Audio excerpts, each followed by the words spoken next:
আপনি যদি আম দিয়ে এরকম একটা ডেজার্ট বানাতে চান তাহলে আজকের রেসিপিটি আপনার জন্যই। আসসালামু আলাইকুম দর্শক, যে যেখান থেকে আমার এই ভিডিওটি দেখছেন আশা করি আপনাদের কাছে ভালো লাগবে। প্রথমেই আমি হাফ কাপ সাগুদানা ধুয়ে পানিতে ভিজিয়ে রেখেছি।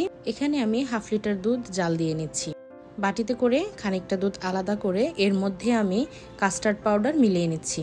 আপনারা যে যেমন মিষ্টি খান আপনাদের স্বাদ অনুযায়ী চিনি এই দুধের সাথে মিলিয়ে নেবেন। আমি এখানে প্রায় 3 চা চামচ কাস্টার্ড পাউডার ইউজ করেছি। কাস্টার্ড আর দুধের এই মিশ্রণটা আমি এবার অল্প অল্প করে জাল দেয়া দুধের মধ্যে মিলিয়ে নেব। কাস্টার্ডের মিশ্রণটা যখন দুধের সাথে মিক্স করা হবে তখন কিন্তু চুলার আঁচ একেবারেই লোতে থাকবে।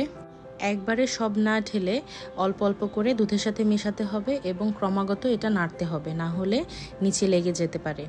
এবার ভেজানো সাগুদানাটা জাল দিয়ে নিচ্ছি। সাগুদানাটা সিদ্ধ হয়ে গেলে এবার আমি এটা ঠান্ডা পানি দিয়ে ধুয়ে তারপর এটা ঝরিয়ে নিচ্ছি। পাশাপাশি আমি আম স্লাইস করে নিচ্ছি। এই ডেজার্টটা কিন্তু ঠান্ডা ঠান্ডা খেতে অনেক মজা। অবশ্যই এই ডেজার্টটা বানানোর পরে 2 থেকে 3 ঘন্টা ফ্রিজে ঠান্ডা হওয়ার জন্য রেখে দেবেন।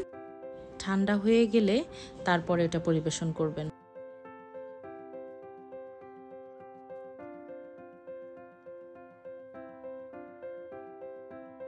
আমার আম কাটা হয়ে গিয়েছে, চলেন এবার আমরা ঝটপট ডেজার্টটা বানিয়ে ফেলি। প্রথমে 2টো খালি গ্লাস নেবেন। এবার গ্লাসের নিচের দিকে আমরা যে সাগুদানাটা সিদ্ধ করে রেখেছি সেটা দিয়ে দেব। সাগুদানা দেওয়ার পর উপরে আমরা কাস্টার্ড আর দুধের যে মিশ্রণটা সেটা আমরা দেব। এবার উপরের লেয়ারে আসবে স্লাইস করা আমগুলো। শুধু বড়রাই না, বাচ্চারাও কিন্তু এই ডেজার্টটা খুব বেশি পছন্দ করবে। আমগুলো এভাবে সুন্দর করে সাজিয়ে দেবার পর এবার গ্লাস দুটো নিয়ে চলেন আমরা ফ্রিজে চলে যাই। প্রায় 4 ঘন্টা ফ্রিজে রাখার পরে আমাদের ম্যাঙ্গো ডিলাইট তৈরি হয়ে গিয়েছে। আমের সিজনে মাস্ট ট্রাই একটা রেসিপি হচ্ছে এই ম্যাঙ্গো ডিলাইট। আশা করি আপনাদের কাছেও ভালো লেগেছে। রেসিপিটা ভালো লাগলে অবশ্যই আমার ভিডিওতে একটা লাইক দেবেন। সবাই অনেক অনেক ভালো থাকবেন, সুস্থ থাকবেন। আল্লাহ হাফেজ।